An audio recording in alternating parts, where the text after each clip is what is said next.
Hello everyone. Today we are going to discuss the weekly current affairs on polity and governance. We'll be covering topic from 22nd to 28th of March. Now moving on to our contents, what all we are going to discuss today. Number 1, Gram Ujala scheme, data accuracy of global hunger index, development plan for Little Andaman, Atal Bimit Vyakti Kalyan Yojana, National Commission for Elite and Healthcare Professional Bill 2020, appointment of new CJI, that is Chief Justice of India, adjourned Saidai, and Mission Karma Yogi. Moving on to our first topic, Gram Ujala scheme. Let's see what all is on this topic and why we are discussing recently. The government has launched the Gram Ujala scheme from Ara, Bihar. तो इस scheme में क्या है? Under this scheme, high quality and energy efficient LED bulb will be given in Ara rural area for ₹10 per piece. इससे पहले एक और ऐसी स्कीम चल रही थी जिसको हम कहते हैं उजाला scheme, that is Unnat Jyoti by affordable lightning for all. ये स्कीम में जो एलईडी बल्ब के प्राइसेस थे इस स्कीम के आने से ₹70 पर पीस हो गए थे, जबकि 2014 में एलईडी बल्ब हमारे यहाँ बहुत एक्सपेंसिव दैट इज 310 हो गया था। तो अब ऐसे गवर्नमेंट इनिशिएटिव से हमारे यहाँ एलईडी बल्ब के प्राइसेस कम हो गए थे। इस स्कीम के आने से ये जो ग्राम उजाला है, मतलब ग्राम मतलब रूरल एरियाज, सो इस स्कीम का टारगेट ये है कि 10 रुपीज में हम एक पीस देंगे। इसमें 7 वॉट एंड 12 वॉट के बल्ब दिए जाएंगे in return for working incandescent bulbs. Okay, जो ऑलरेडी लोगों के पास बल्ब हैं रूरल एरियाज में, उनके वो लोग अपने बल्ब दे देंगे और ये 7 वॉट और 12 वॉट के बल्ब ले लेंगे जिनकी वारंटी पीरियड होगा 3 इयर्स। और ये कौन कौन सी डिस्ट्रिक्ट्स में लॉन्च करी गई है ये स्कीम? 5 डिस्ट्रिक्ट में अभी लॉन्च करी गई है, जो है आरा बिहार, एक तो ये तो हमारा लॉन्च ही हुआ है यहाँ पे। इसके अलावा Varanasi UP and Nagpur Maharashtra, another is Vijayawada, Andhra Pradesh and the villages of western Gujarat. Okay, इन जगहों पे ये स्कीम लॉन्च करी गई है। And who will offer these bulbs? These bulb will be offered by convergence energy service limited. ये एक wholly owned subsidiary है एनर्जी एफिशिएंसी सर्विस लिमिटेड की, ठीक है।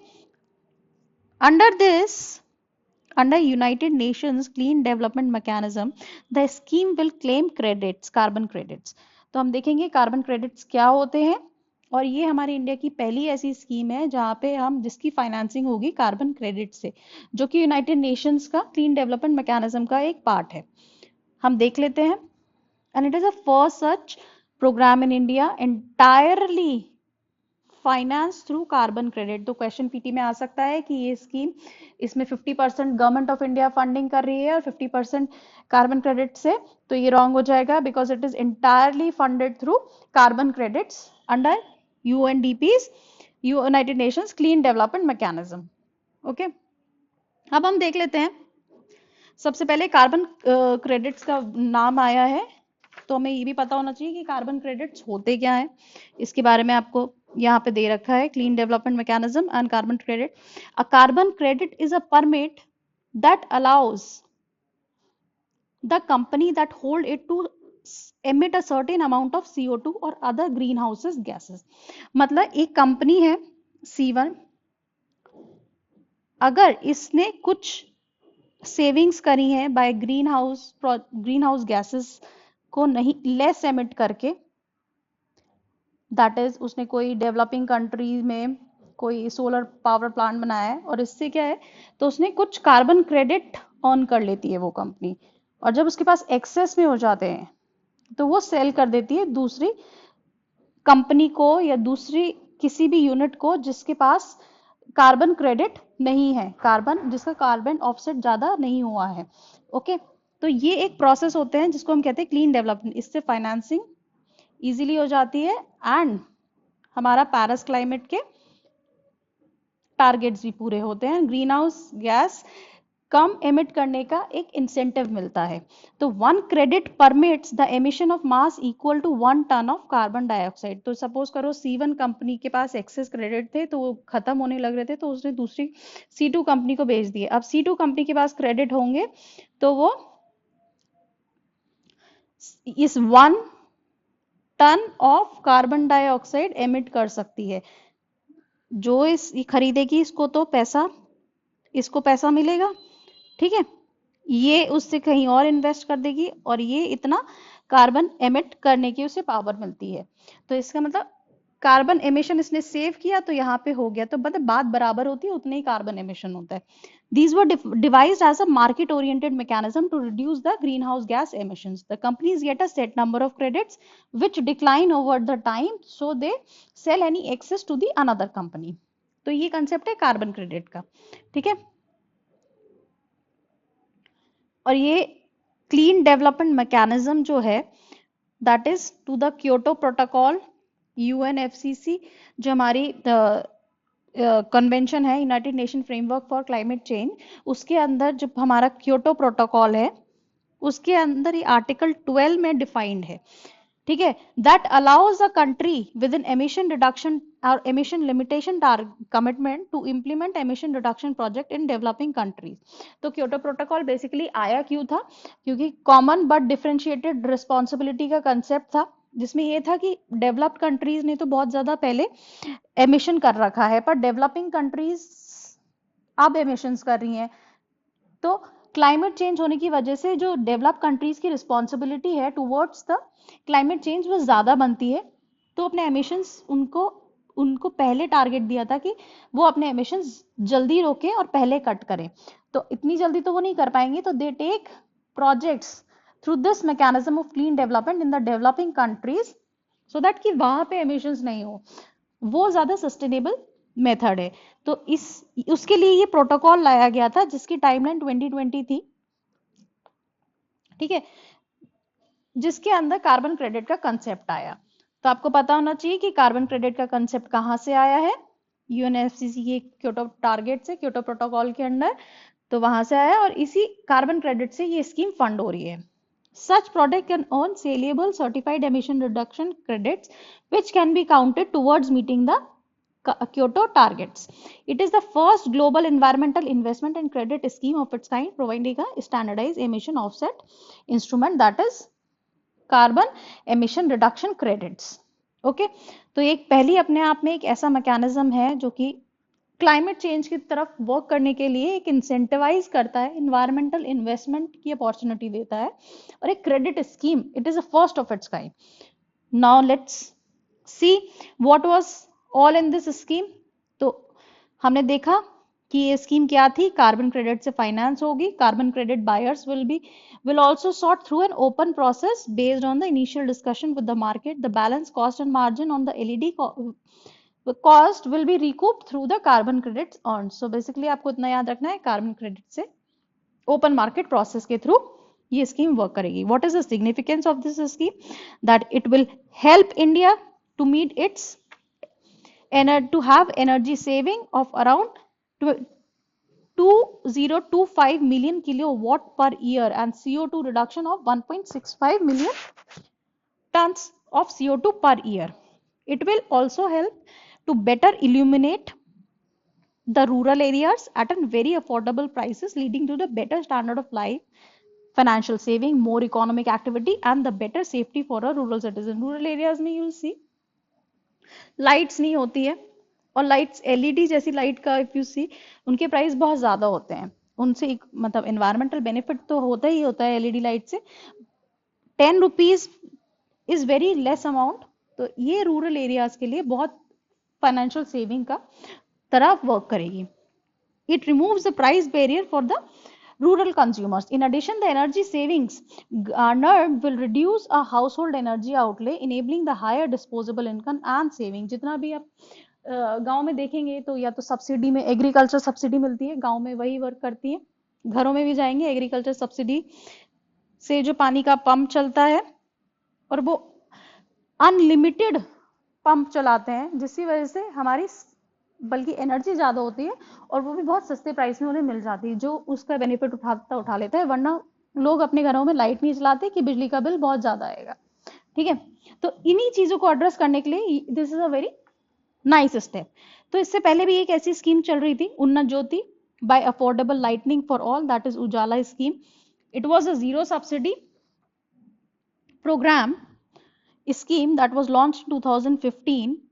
It is also it was also a project of EESL, and it was world's largest domestic lighting project, where LED based domestic efficient lighting program, and it aims to promote the efficient usage of energy for all its consumption, savings and lighting. Under this scheme, every domestic household having a metered connection can get LED bulb. तो आपके घर में अगर metre का connection है तो आप जाइए अपना पुराना बल्ब लेके आइए और नया एलईडी बल्ब ले सकते हैं। ऐसे करके बहुत लोगों ने, और इससे ये स्कीम में सक्सेस भी मिली थी और बहुत सेविंग भी करी गई थी। इसके साथ साथ 2015 में एक और स्कीम लॉन्च करी थी जो हमें याद रखना चाहिए कि ऐसे कौन कौन से इनिशिएटिव लिए गए हैं। स्ट्रीट लाइटनिंग नेशन प्रोग्राम 2015, ये भी EESL का एक बहुत इंपॉर्टेंट प्रोजेक्ट था, जिसमें जितने भी रूरल एरियाज में स्ट्रीट लाइट्स लगी हुई हैं दैट आर नॉट एलईडी, उनको चेंज करके एलईडी से रिप्लेस कर दिया जाएगा। ठीक है, एंड ये अपनी at its own cost. Okay, जिसके लिए 8,000 करोड़ का EESL ने बजट रखा है एंड 2024 तक का टारगेट है। पूरा रूरल एरियाज, पूरा entire rural India will be having the LED street lights. अभी हम देख लेते हैं what all India has till now achieved. अभी तक इस स्कीम के under 36 crore approximately LED bulb has been distributed. Also, energy saving of 47 billion kilowatt per hour has been done. The peak demand has reduced to 9540 megawatt. Greenhouse gas emission reduction. Basically ये इतने important नहीं है, but कभी कभी coat करने के लिए mains के आंसर में कि इतने बल्ब हो गए, इतना पैसा सेव कर लिया है, यू शुड नो। इससे एलईडी मार्केट भी हमारा बूस्ट हुआ है, जिससे एलईडी की कॉस्ट कम हो गई है। पहले हमें ये 310 में मिलती थी, आज मार्केट रेट में जाओगे you will get an LED at a price of 110 around. Okay, तो धीरे धीरे अगर इसका प्रोडक्शन बढ़ेगा तो जैसे नॉर्मल बल्ब 10, 20, 50 रुपए में मिल जाता है, ये एलईडी के प्राइसेस भी इसी तरह से आ जाएंगे और इलेक्ट्रिसिटी बिल तो डेफिनेटली सेव होगा ही। Okay, now let's move on to our next topic, data accuracy of global hunger index. अभी union minister of state for agriculture that has questioned the methodology and data accuracy of global hunger index. India को कहते हैं एक severely serious category में place किया गया है hunger issue को लेके, और जिसमें बताया गया है कि Nepal and Bangladesh and Myanmar जैसी कंट्री से भी बिलो आता है in hunger removal India. But इसी डेटा को क्वेश्चन करते हुए minister of State for Agriculture has questioned the Global Hunger Index reports methodology and data accuracy. तो हम देखते हैं हमारे लिए पीटी के लिए क्या इंपॉर्टेंट हो जाता है अभी कि ग्लोबल इंडेक्स कौन लॉन्च करता है, किस पैरामीटर्स पे दिया जाता है, और इंडिया की क्या रैंकिंग है, एंड हम क्या सार कंट्रीज में आगे हैं, पीछे हैं, चाइना से नीचे हैं, ये सब चीजें इंपॉर्टेंट हो जाती हैं। नाउ लेट्स सी, दो India's ranking in global hunger index improve, that is from 102 to 94. Yet India has been placed behind the countries such as Nepal, Bangladesh and Myanmar. So this is very doubtful thing for India to accept कि how can we, when we are supplying most of the energy to Nepal and Myanmar में भी crisis हुआ है Rohingya, तो अब भी हमने इतना मटेरियल सप्लाई किया है, तो ऐसी चीजें क्वेश्चन करती है क्या इंडिया अपनी हंगर मिटा नहीं पा रहा है, इन कंट्रीज से नीचे हमें प्लेस करा के है, तो it is not justified. Even it is said कि हेल्दी चिल्ड्रन को भी किसी ना किसी पैरामीटर में लाके इस इंडेक्स में इंडिया को सीरियस कैटेगरी में पुट कर दिया गया है। तो हमारा स्केल कितना है 27.2। Government has flagged its concern with the German organization Welthunger Life on the appropriateness, accuracy and representativeness of the data. That is आपका डेटा जिस पे आप सर्वे कर रहे हैं, is it the right target you are taking to calculate the level of hunger in India? It was alleged that children considered healthy were also counted to determine the ranking. Also, the national surveys reflect India's improving position as according to the Comprehensive National Nutrition Survey 1718. एक तरफ तो हमारा national surveys जितने भी हैं, आप जैसे कि कॉम्प्रिहेंसिव नेशनल न्यूट्रिशन सर्वे हो गया, दे आर डिटरमाइनिंग कि इंडिया की रैंकिंग इंप्रूव हो रही है, और दूसरी साइड कह रहे हैं कि ग्लोबल हंगर इंडेक्स में इट इज डिक्लाइनिंग, हंगर हमारे यहाँ बढ़ रहा है। तो हम किस डेटा को करेक्ट माने? ठीक है, ये एक क्वेश्चन करता है क्या उनकी मेथोडोलॉजी, क्या सैंपल साइज क्या उनका करेक्ट है, जो सैंपल आप चूज कर रहे हैं उनमें करेक्ट हेल्दी चिल्ड्रन भी काउंट कर रहे हैं और नॉन हेल्दी, किस तरह से, क्या criteria, that is not clear. तो इंडिया ने इस बात पे क्वेश्चन किया है। अब देख लेते हैं इंडिया की रैंकिंग। चाइना की आप देखेंगे less than 5, Sri Lanka, Nepal, and India has been placed with 27.2, मतलब ये कंट्रीज भी हमसे बेटर हैं। Afghanistan 30.3। Okay. Now, what claims India has made? According to India National Family Health Survey 4, the percentage of wasted, stunted, and malnutrition children to 15-16 stood at 21, 38, and 35. And the Comprehensive National Nutrition Survey compiled in 17-18, ये 15-16 का data है और ये 17-18, उन्होंने कहा है कि 4%, 3.7%, 2.3% का इम्प्रूवमेंट हुआ है। बट ऐसा कोई ग्लोबल हंगर इंडेक्स में कोई इंप्रूवमेंट शो नहीं किया गया। ठीक है, देखते हैं ग्लोबल हंगर इंडेक्स क्या है। It is an annual report, peer reviewed, published by concern world wide and Ireland based humanitarian group and welter hunger life और जर्मन बेस्ड एनजीओ। तो एक जर्मनी की एनजीओ है वेल्टर हंगर लाइफ और एक है कंसर्न वर्ल्ड वाइड, ये दोनों निकालते हैं और एनुअली इस रिपोर्ट को, जिससे they measure the level of hunger at global, regional and national level. So GHI scores are calculated each year, and what all are the components? There are 4 component indicators. Number 1, undernourishment. Undernourishment means share of population with insufficient calorific intake. जिनके पास calorie intake कम है, they are called under nutrition children. तो हमें ये पता होना चाहिए under nutrition waste, another word is child wasting, another indicator. तो चाइल्ड वेस्टिंग का मतलब क्या होता है कि वो चिल्ड्रन जो अंडर 5 हैं और उनका वेट कम है अपनी हाइट के हिसाब से, मतलब उनकी हाइट अगर इतनी है 5 फीट है तो उनका वेट ओनली 30 kgs और सो और लेस देन 20, इस टाइप से। ठीक है, अपनी हाइट के हिसाब से वेट कम। तो एक हुआ अंडर नरिशमेंट कि उनका इंटेक कम है, चाइल्ड वेस्टिंग हाइट के हिसाब से आपका वेट कम है। दूसरा है स्टंटिंग कि एज के हिसाब से आपकी हाइट कम है, स्टंटिंग मतलब छोटे होना, तो आप मतलब इस केस में हाइट कम है आपकी। Mortality means mortality rate under 5 कि वो ज्यादा है या कम है। तो इन 4 इंडिकेटर्स पे जीएचआई कैलकुलेट होता है, इससे अवेयरनेस बढ़ती है, एक कंपटीशन होता है कंट्रीज के बीच में, तो डेफिनेटली कंट्रीज इंप्रूव करती हैं। तो ये था ग्लोबल हंगर इंडेक्स के डेटा को क्वेश्चन करने का, तो इससे हमारे लिए ग्लोबल हंगर इंडेक्स इंपॉर्टेंट हो जाता है। अब ये भी देख लेते हैं इंडिया में माल न्यूट्रिशन वर्ड यूज होता है तो उसका मीनिंग क्या है। माल न्यूट्रिशन का मतलब ये होता है कि either children are too short for their age or they are too thin.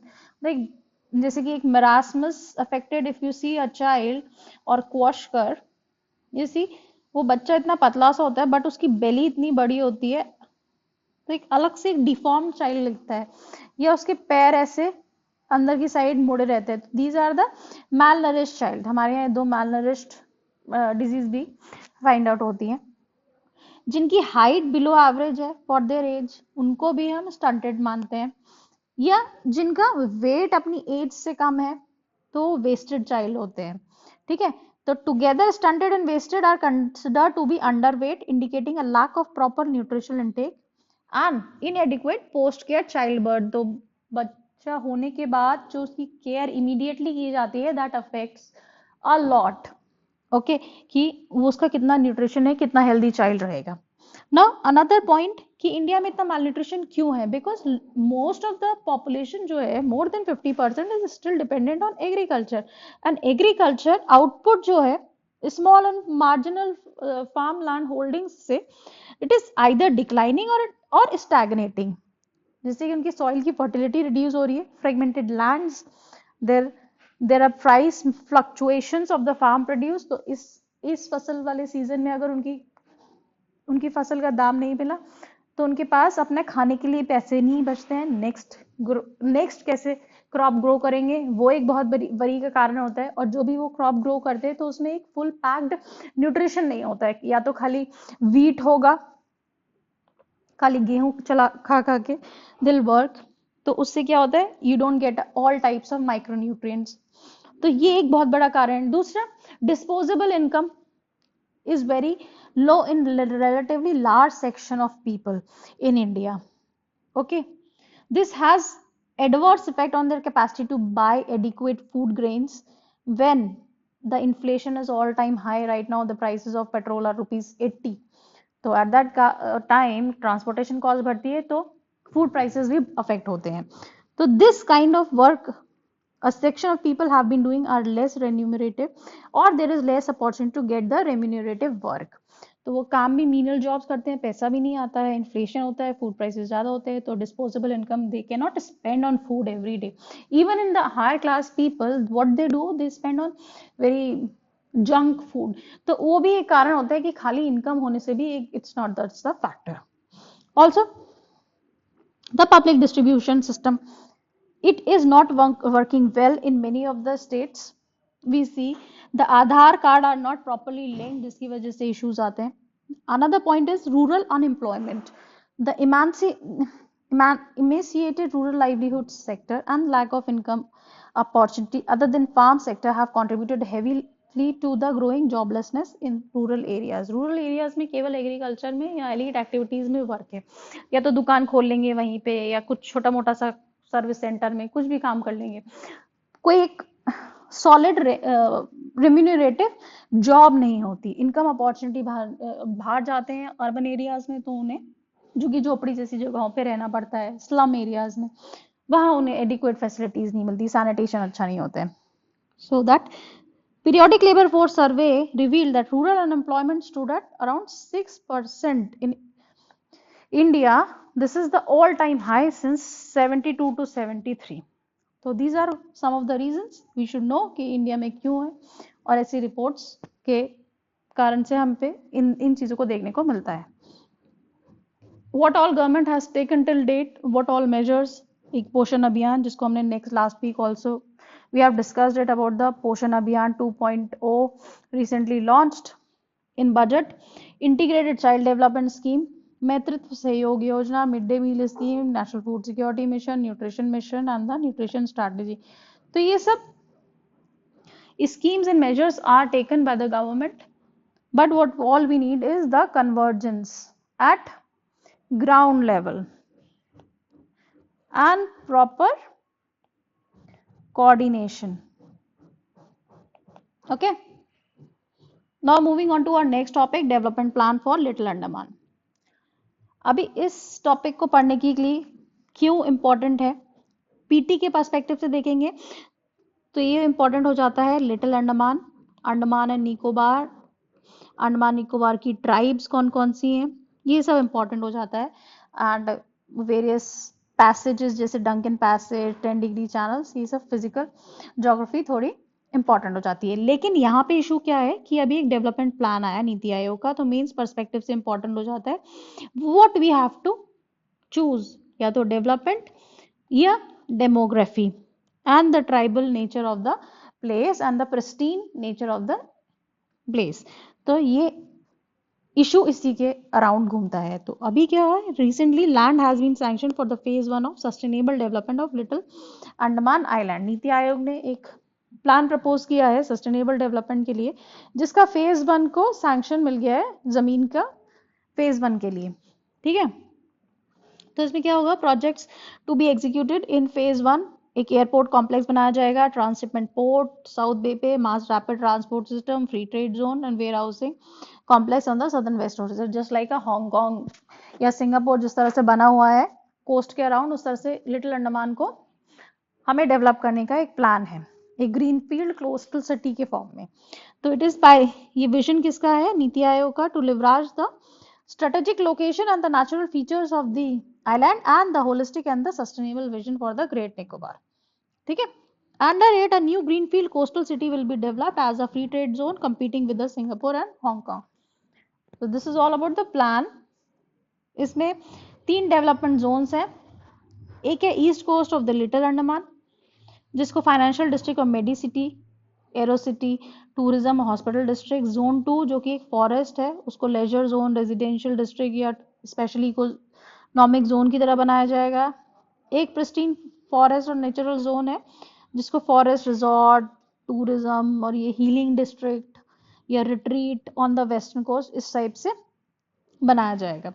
ठीक है, infrastructure projects, automated drone delivery, Cure institutions, entertainment zones, international airport capable of handling all type of aircraft, expansion of only jetty on the island, and development of marina। तो हम ये देख सकते हैं ये सब इतना रेलेवेंट नहीं है पेपर के हिसाब से कि क्या क्या हो रहा है, कि क्या प्रोजेक्ट बनेंगे, ये तो प्रैक्टिकल एस्पेक्ट है, वो बनने के बाद अगर कुछ चीज़ ज़्यादा न्यूज़ में है तो वो इंपॉर्टेंट हो जाती है, ये आप खुद ही पढ़ सकते हैं।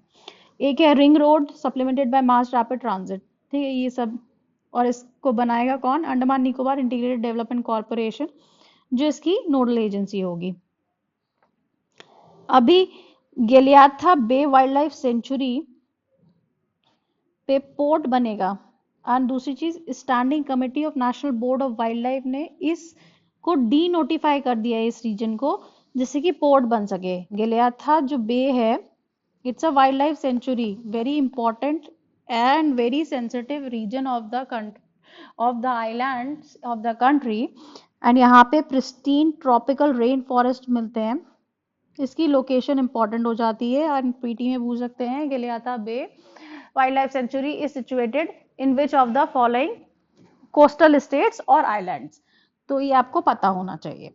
और इन्वायरमेंट मिनिस्ट्री ने भी अप्रूवल दे दिया है that it is a zero extent ecologically sustainable zone for Galathea national park, जिससे कि इसका जमीन भी यूज करी जाएगी। तो हम देखते हैं ये सेंचुरी है कहाँ, ये सेंचुरी के बारे में पढ़ लेते हैं। ये वाइल्ड लाइफ सेंचुरी बना दी गई थी, it's a UNESCO world heritage site, one of the best preserved rainforest in the world, and it is rare and it has rare and endemic fauna such as Nicobar wild pig, Nicobar tree shrew, Great Nicobar crested serpent eagle, Nicobar paradise, Nicobar megapod, that is globally endangered bird unique to Nicobar and endemic to it. Beaches are global nesting sites of the global giant leatherback turtles, those are globally endangered। तो हमें इसकी location पता होनी चाहिए PT के लिए, और यहाँ पे क्या क्या मिलता है, और giant leatherback turtle and megapode के बारे में पता होना चाहिए। तो आपको मेगापोड से डाल सकते हैं कि निकोबार आगे नाम लिखा है, कि निकोबार में एक कोई भी सेंचुरी निकोबार करके नाम दे देंगे, उसके आगे वाइल्ड लाइफ सेंचुरी, तो आपको कंफ्यूज कर देंगे कि निकोबार है तो निकोबार सेंचुरी में होगा, बट नहीं, ये गेलियाथा बे वाइल्ड लाइफ सेंचुरी में है। तो आपको ये पता होना चाहिए इस सेंचुरी के बारे में। ठीक है, ये रहा ग्रेट निकोबार में गेलियाथा बे नेशनल पार्क। यहाँ पे कैंपबेल बे है, ये इंदिरा पॉइंट है, इंडिया का सबसे लोएस्ट, सबसे सदर्न मोस्ट पॉइंट जो कि सुनामी 2004 में डूब गया था। ये है लिटिल निकोबार। ठीक है, और देख लेते हैं इसके बारे में, नेशनल पार्क के बारे में।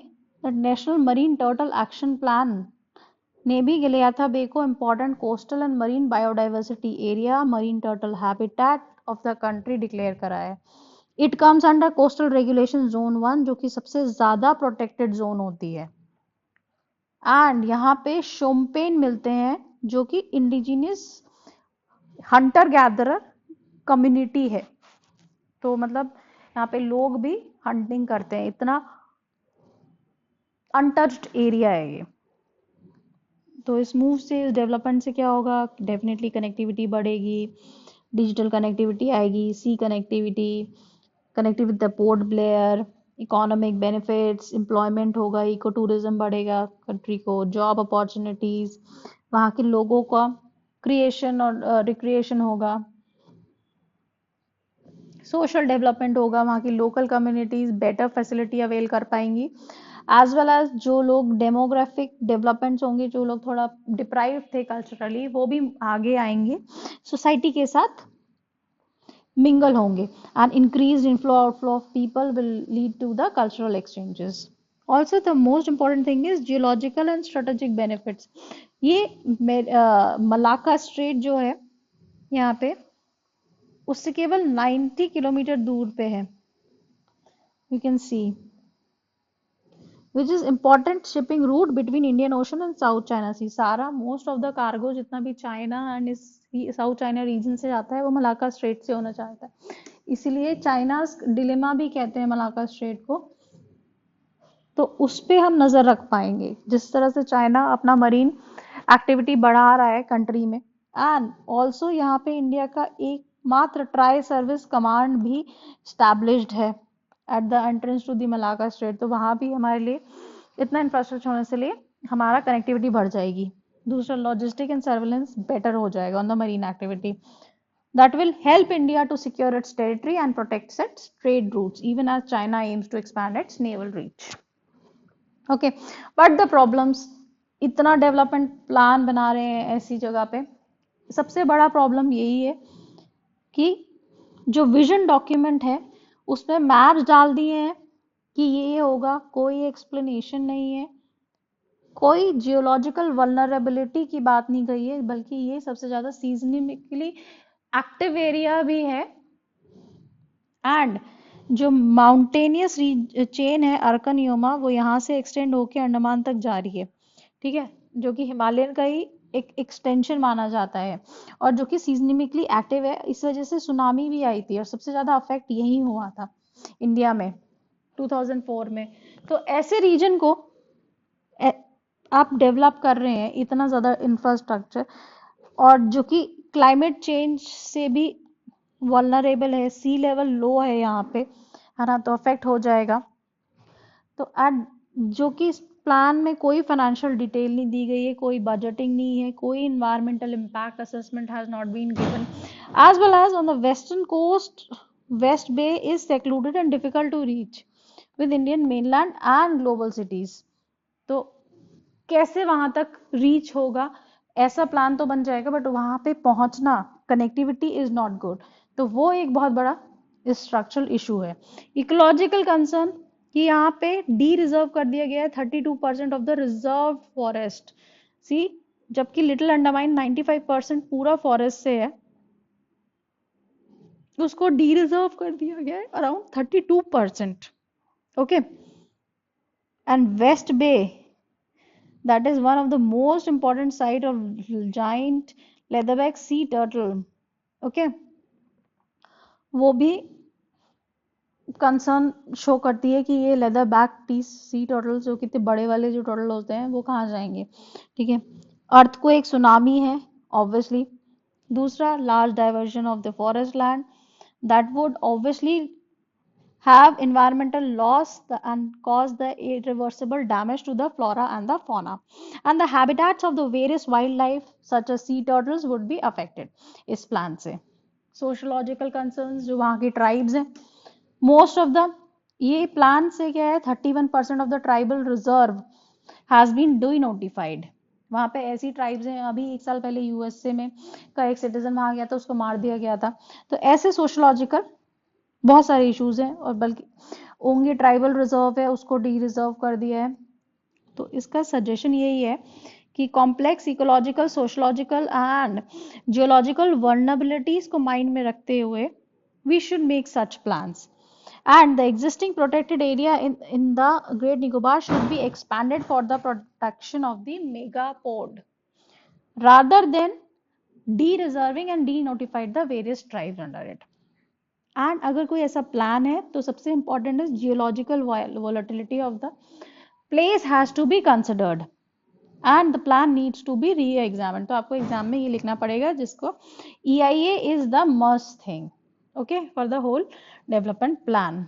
and more emphasis shall be given on the Champagne policy. तो ये हमने देखा क्या प्लान है, इसकी क्या सिग्निफिकेंस है, ये गिलियाथा बे इंपॉर्टेंट हो जाता है पीटी पर्सपेक्टिव से। अंडमान निकोबार की लोकेशन भी हम देख लेते हैं। अंडमान निकोबार हमारे इंडिया में 2 ग्रुप ऑफ आइलैंड मिलते हैं।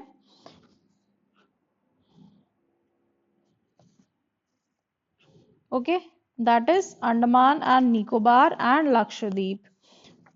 लक्षद्वीप हमारा अरेबियन सी साइड पे मिलता है एंड ये अंडमान निकोबार बे ऑफ बंगाल साइड पे मिलता है। ओके, ये कोरल आइलैंड्स हैं, इनके 3 ग्रुप्स हैं लक्षद्वीप के, that is Amindivi, Lakshadweep and Minicoy island. ठीक है, ये नॉर्दर्न मोस्ट है, ये सदर्न मोस्ट है एंड लार्जेस्ट भी है मिनिकॉय आइलैंड। ये फैक्ट्स आपको पता होने चाहिए। अब बात करते हैं अंडमान एंड निकोबार की। अंडमान निकोबार जो इस तरह से डिवाइडेड है वो देख लेते हैं। सबसे पहले north Andaman, middle Andaman, middle, south Andaman, little Andaman and the Nicobar, जिसका एक पार्ट होता है ग्रेट निकोबार। हम देख लेते हैं, यहाँ पे एक आइलैंड है नारकोंडम आइलैंड, जो कि एक्सटिंक्ट वोल्केनो है।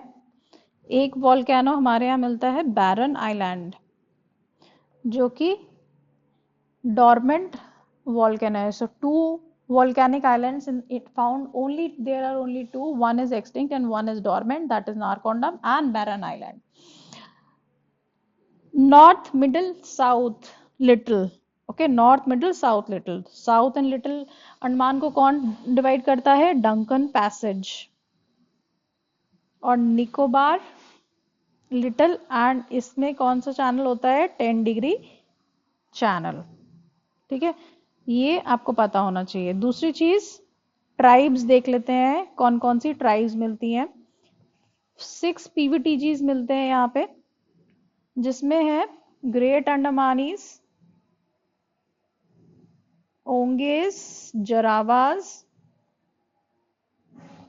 Sentinelese, Nicobarese and Shompen. ठीक है, these are 6 PVTGs found in this region. Okay, we should know about this. Now let's moving on to our next topic, अटल बीमित व्यक्ति कल्याण योजना। ये स्कीम लाई गई थी जब 2018 में। However, कोविड टाइम के आने के बाद लोगों की नौकरियां चली गई थी, जॉब चले गए थे, तो इस वजह से ये स्कीम के मेजर प्रोविजंस चेंज कर गए। That's why this scheme has been in use repeatedly and अभी भी रिवीजन किया गया है इसके प्रोविजंस में।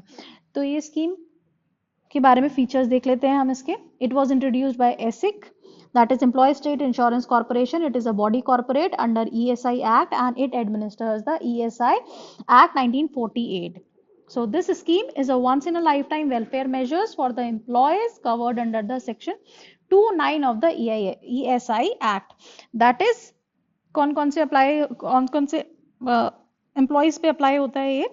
That is all factories and notified establishments in the implemented areas with 10 or more employed persons having salary of less than 21,000 per month, जिसको अभी revise कर दिया गया है 25,000 per month. ओके, एंड इस एसिक का जो चेयरमैन होते हैं वो होते हैं अपने labour minister, labour and employment minister. This scheme has been in news for the long time and it was introduced in with effect from 2018 on a pilot basis for 2 years and has now been extended for another year till 2021 June, especially COVID scenario में।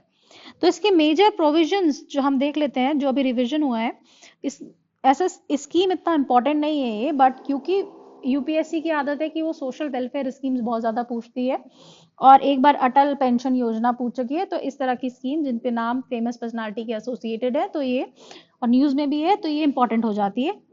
ठीक है, तो देखते हैं इसके major provision. The rate of employment relief has been enhanced to 50% of the wages from earlier rate of 25%। तो जो आपकी लास्ट सैलरी थी उसका 50% तक का वेजेस का अमाउंट आपको एज एन अनएम्प्लॉयमेंट रिलीफ मिलेगा। And insured person IP should have been in insurable employment for minimum of 2 years immediately before unemployment and should have contributed for not less than 78 days in one of the remaining 3 contributions. Earlier this contribution period for was of 78 days and 4 contribution periods. ठीक है, तो अब ये 3 इसका amount कम कर दिया है, मतलब जो इंश्योर्ड पर्सन को देना है वो कम टाइम पीरियड के लिए कंट्रीब्यूशन करना है, और उससे अनएम्प्लॉयमेंट जो उसका होगा तो क्लेम अगर तभी कर पाएगा जब वो 30 डेज तक ड्यू है, उसको अनएम्प्लॉयड है। ठीक है, पहले ये 90 डेज था। And it is not necessary the employer has to forward the claim of an IP, but the IP can submit by himself or herself or through a online form or directly to the branch office in a physical form. तो ये इस scheme के बारे में है, इसमें ऐसा कुछ इंपॉर्टेंट नहीं है बहुत ज्यादा जानना, जो इंपॉर्टेंट था मेजर फीचर्स बता दिए, कौन से एक्ट के अंदर है, कौन हेड करता है इस ऑर्गेनाइजेशन को, कौन सी मिनिस्ट्री एडमिनिस्टर करती है, इसमें कौन से डेट से इफेक्ट करता है, कौन कौन अप्लाई करते हैं, क्या हर एक एम्प्लॉय पे एप्लीकेबल है, नहीं, हर एक एम्प्लॉय पे एप्लीकेबल नहीं है। That was all about this. Now next topic, National Commission for Allied and the Healthcare Professional Bill. Recently it has been passed in Lok Sabha, so it becomes important. What are its provision? हमारे यहाँ क्या है, खाली health care sector में खाली doctors नहीं होते, doctors के साथ साथ एलिड स्टाफ भी होता है जो कि बहुत तरह के डॉक्टर्स में हेल्प कराता है, कोई नेचुरोपैथी करता है, कोई फिजियोथेरेपी करता है, कोई मेजर सर्जरी में असिस्ट कराता है, कोई कुछ। तो इस तरह से क्या होता है, तो इनका जो प्रोफेशन है बट रेगुलेटेड नहीं है, नर्स होते हैं, सारा काम जानते हैं, फिर भी they are not regulated, and उनको एक डिग्निफाइड वो नहीं, पहचान नहीं मिली है प्रोफेशन की तरह पे।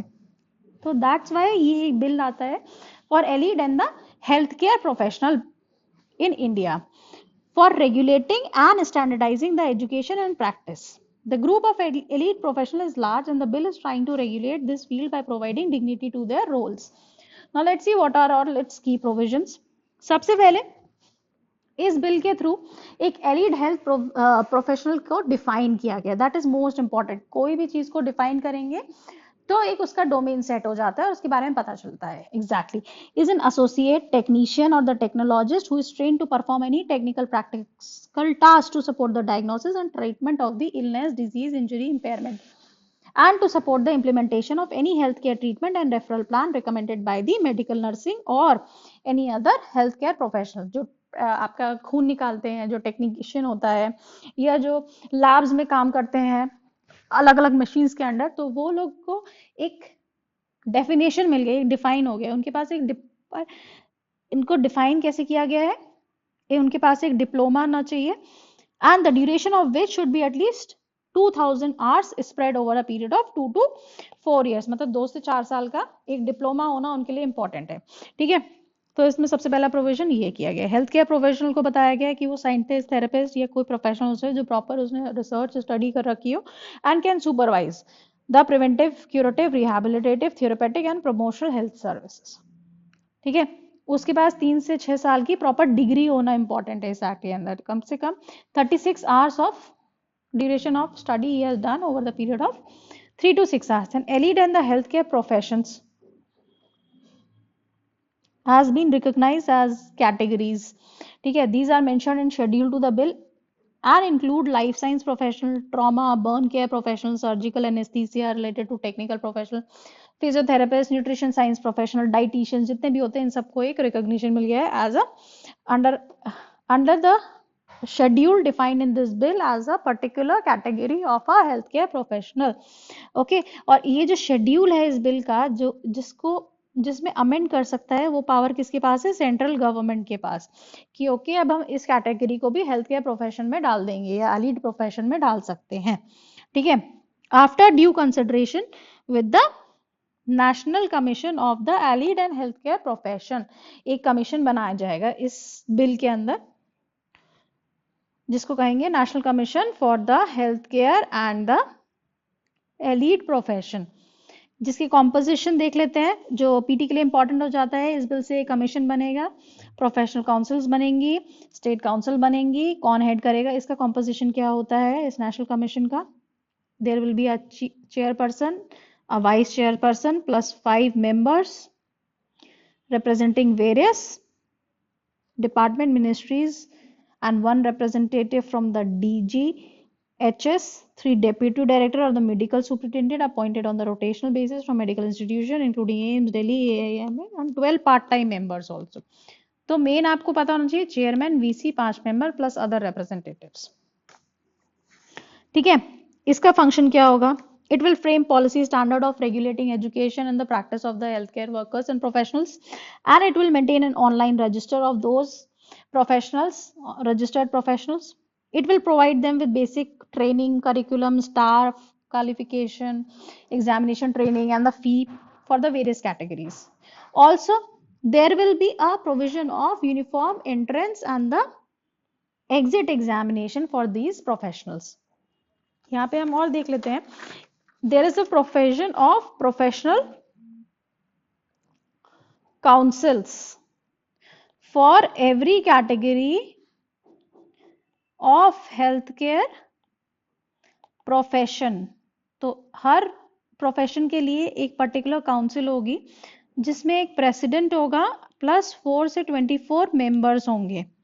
ठीक है, जिसका जो काम होगा वो कमीशन, जो नेशनल कमीशन है वो इसको काम देगा पर्टिकुलर काउंसिल को। और ऐसे ही हर स्टेट में स्टेट काउंसिल मिलेगी with in the 6 months from the passage of the bill, okay, complementing the functioning of the national commission and to maintain a state register, as well as there will be a prior permission of state council will be required to establish a new institution or open new courses and increasing the admission capacity to the existing institute. कोई भी medical college है या कोई भी degree diploma college है, अगर उसकी capacity बढ़ाएंगे तो स्टेट काउंसिल की परमिशन लेनी पड़ेगी पहले, या कोई भी नया इंस्टीट्यूशन ऐसा करना। If such a permission is not sought, then qualification granted to that student will not be recognized under this bill. And अगर इसके provisions को follow नहीं किया, then there is a provision of penalty also. The person will not be allowed to practice as a qualified practitioner other than those enrolled, जो state register में enrolled हैं या national register में, केवल वो प्रैक्टिस कर पाएंगे, जो नहीं करेंगे वो इलीगल है। सब ये जो क्वाक्स वैक्स आपको दिखते हैं, तो इनको भी एक रिकॉग्निशन मिल जाएगी, एक तरह से बैकडोर एंट्री है। ठीक है, काम कर सकते हैं वो। और any person contravening this provision will also be punished with the 50,000 fine. So ये एक अच्छा लेजिस्लेशन है, काफी लोगों को एम्प्लॉयमेंट देगा। बट जो क्वेश्चन आता है, जो क्रिटिसिज्म होता है कि आप एक डॉक्टर जैसे प्रोफेशन को एलिड प्रोफेशन में भी डाल रहे हैं। ठीक है, जिसके पास नॉलेज एक्सपीरियंस, इसको जज करना is a very subjective matter. जो इंसान एक दिन पढ़ के अगर डिप्लोमा का पेपर क्लियर करना स्टेट लेवल पे, that is a very easy thing. ठीक है, इससे आप एक जो डॉक्टर 5 साल की डिग्री लेके आता है, प्रॉपर कोर्स करके आता है, ठीक है, तो उसकी डिग्निटी अंडरमाइन होती है। ओके, उस प्रोफेशन की डिग्निटी अंडरमाइन होती है, और वो किस तरह से रिस्क हो सकते हैं ये वाले प्रोफेशनल्स, एक जिस तरह से एक डॉक्टर को नॉलेज होती है, क्या इन प्रोफेशनल्स को नॉलेज होगी? तो ऐसे क्वेश्चंस भी, इस पे क्रिटिसिज्म उठा है इस लॉ बिल का। But it will improve the distribution of professional across the country, specially rural and peripheral area. हमारे यहाँ देखते हैं दिल्ली एनसीआर में मैक्सिमम ऑफ द डॉक्टर्स की कंसंट्रेशन है सबसे ज्यादा। ठीक है, या अर्बन एरियाज में लार्जली होगी। उसके अलावा रूरल एरियाज में आपको दूर दूर तक कहीं डॉक्टर नहीं मिलेगा, दूर से वो मिलेगा एक छोटी सी टूटी फूटी सी विदाउट इंफ्रास्ट्रक्चर दुकान मिलेगी। सीएससी एचपीएससी ये अच्छे से काम नहीं करते हैं। Our next topic is appointment of the Chief Justice of India.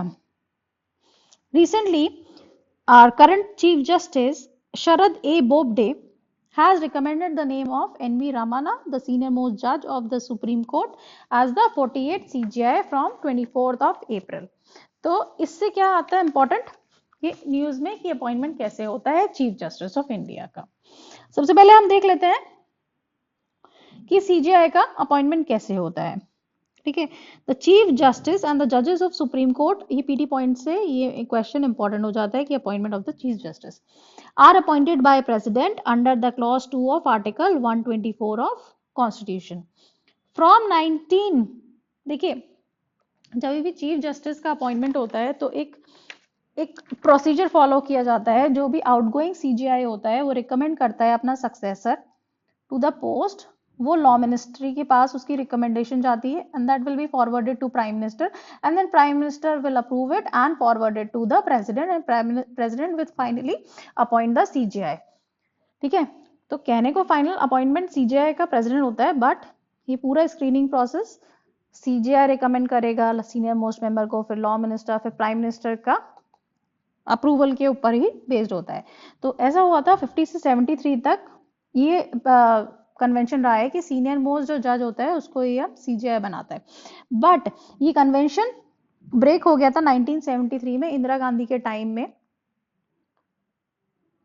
जब एन रे was made chief justice superseding the other 3 senior जजेस। एंड उसके बाद 77 में, पहले 1976 में, जब 75 में जब इमरजेंसी लगी थी, उसके बाद से बहुत सुप्रीम को क्रिटिकल हो गया था। तो फिर जो 1977 में दोबारा चीफ जस्टिस की बात आई तो MU Beg was made the chief justice again superseding the then senior most जजेस इंदिरा गांधी के टाइम में, जो पीएन ने अप्रूव किया था। ठीक है, तो ये जो डिस्क्रिशन था, सो इस बेसिस पे ये बोला गया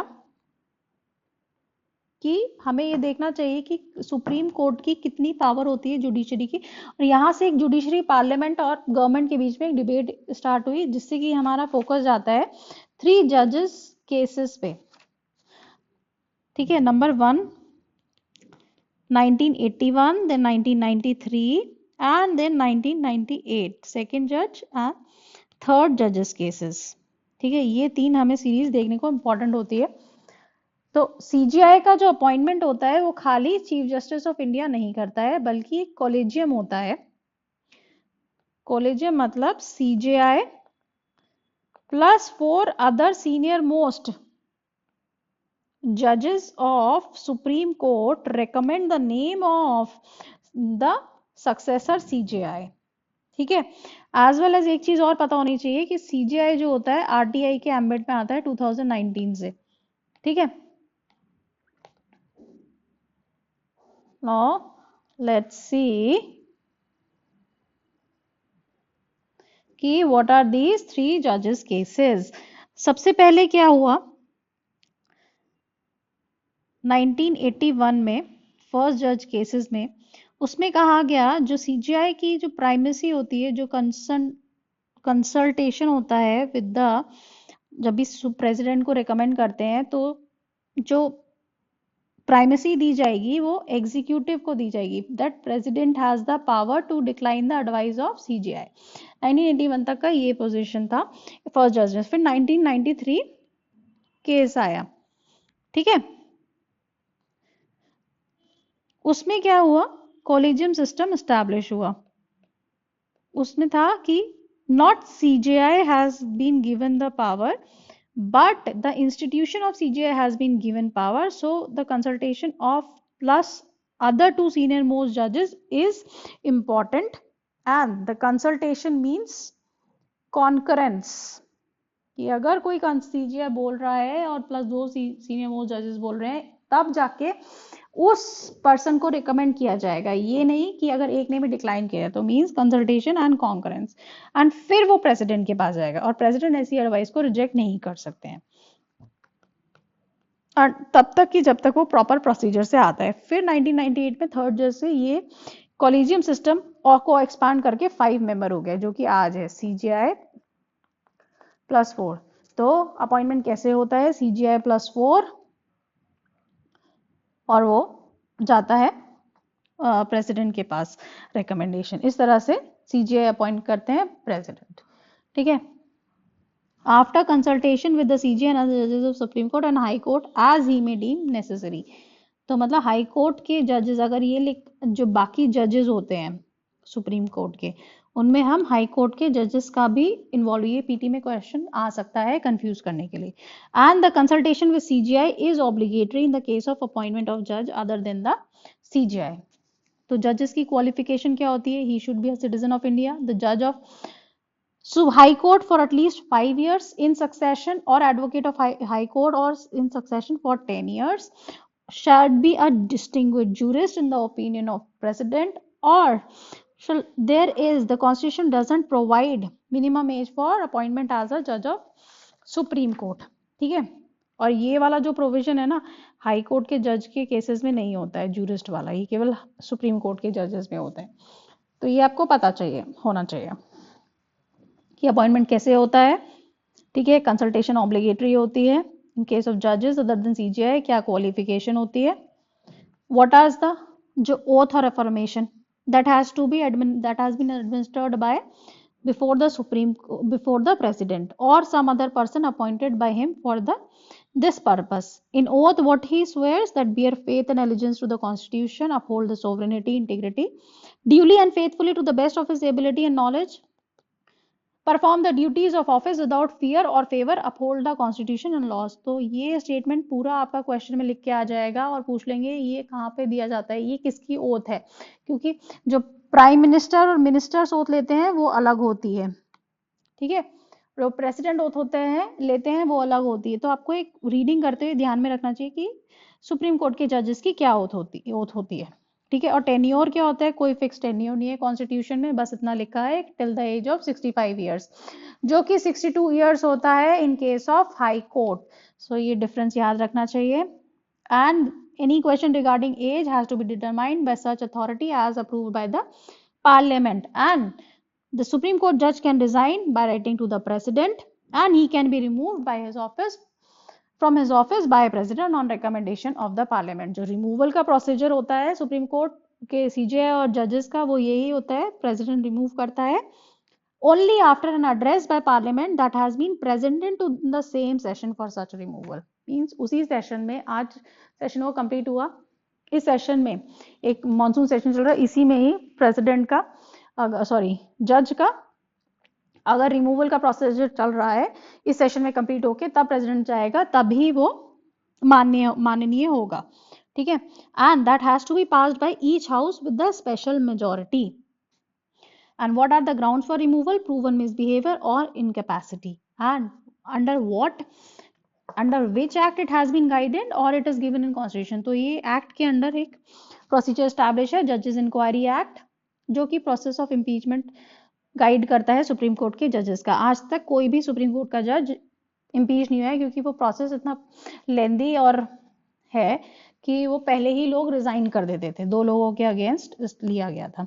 और salary allowances are charged on consolidated fund, means they cannot be reduced at any cost, they are determined by parliament time to time, and they cannot be varied to their disadvantage after appointment except during a financial emergency। Acting CGI, the president can appoint a judge of Supreme Court as acting CGI if office is vacant or CGI is temporarily absent and unable to perform his duties। In 3 cases में CGI के office को या acting CGI आ सकते हैं। तो हमने पूरा देख लिया कि CGI जजेस का अपॉइंटमेंट कैसे होता है सुप्रीम कोर्ट में।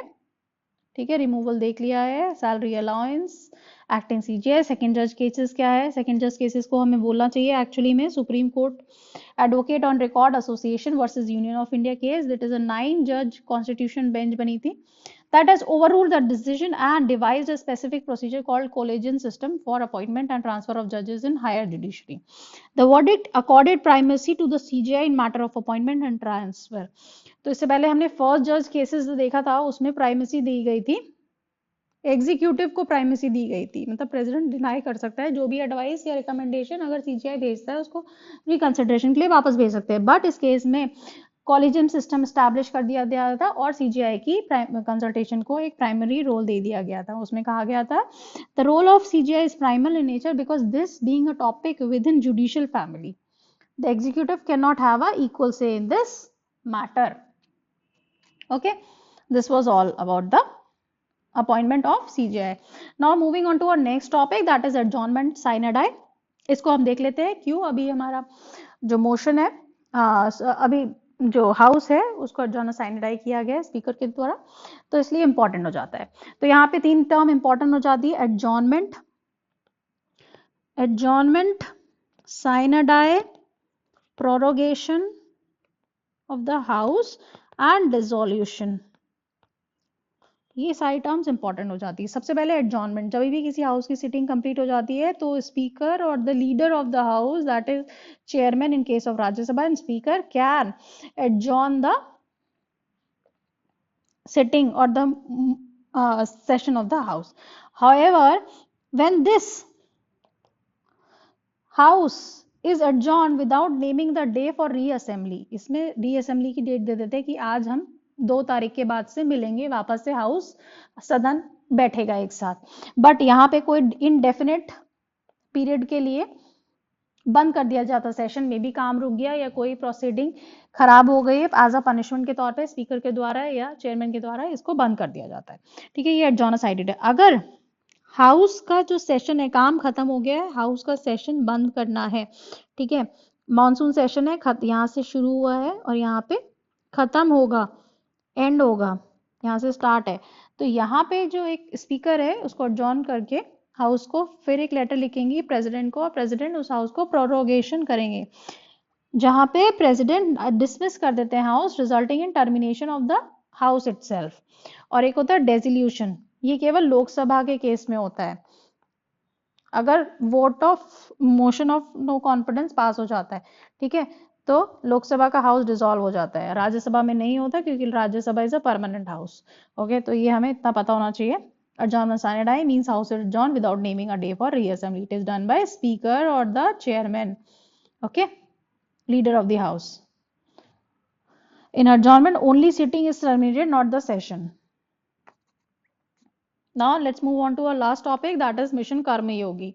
मिशन कर्मयोगी अभी गवर्नमेंट ने लॉन्च किया है, जिसमें ये कहा गया कि हमारी जो ब्यूरोक्रेसी है वो बहुत लिथार्जिक है और बहुत नेगेटिव एटीट्यूड के, और मतलब एक इनोवेशन और क्रिएशन और ये सब नहीं है, उनकी ट्रेनिंग को और एनहांस करना चाहिए, तो ये और उनको एक रोल बेस्ड अप्रोच की तरह मूव करना चाहिए ब्यूरोक्रेट्स को। तो उस वजह से सिविल सर्विस डे पे ये लॉन्च किया है गवर्नमेंट ने 2020 में मिशन कर्मयोगी, जिसका अभी न्यूज में इसलिए है क्योंकि टेक्निकल डिजिटल प्लेटफॉर्म जो था मिशन कर्मयोगी का वो अपना एक्सपेरिमेंट स्टेज पे फंक्शनल हो चुका है, और कई सारे इंस्टीट्यूशंस में, सेंट्रल इंस्टीट्यूशन, ट्रेनिंग इंस्टीट्यूशंस है, उन्होंने अपना अपना कोर्स डिवाइस कर लिया है इस मिशन के अंदर। तो ये मिशन क्या है? Mission Karmayogi is a national program for civil service capacity building that has been approved by government on 2020 September, and it aims to prepare the Indian civil servant for the future by making them more creative, constructive, imaginative, proactive, innovative, progressive, professional, energetic, transparent and technology enabled। तो ये सारे अच्छे अच्छे words हैं, आप लिख दो कि सिविल सर्वेंट्स को हमें ऐसे बनाना है। क्यों इसकी जरूरत पड़ी ऐसा? क्योंकि जो हायर एक्सीलेंस होते हैं ब्यूरोक्रेसी को, that have been targeted and said that they are inefficient, red tapism is so much and they just delay the procedures and they are involved in rule book only ना, and government position are came to be viewed as archetype sinecure with rarely answerable to them for their performance, as well as their rule book approach in handling the cases, over complicating the procedures and remaining inflexible to the needs of the Indian public। तो इतना rules में घुसे रहते हैं bureaucrats कि वो actual target outcome based approach नहीं होती है उनकी, ठीक है, क्या उनका एक रोल होना चाहिए सोसाइटी में, they just forget it and they are not letting people question them. So also lot of political interference within the administrative ranks has led to the great incidence of corruption and institutional decline.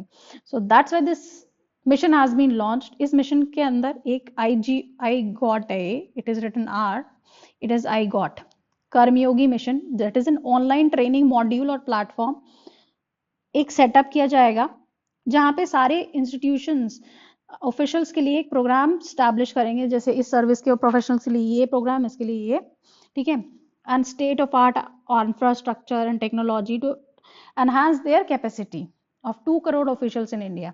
और ये कौन करेगा? इसके लिए specially purpose vehicle बनाया जाएगा, that is that will create and operationalize the content, market, manage the key business services of the IGOT Karmayogi platform.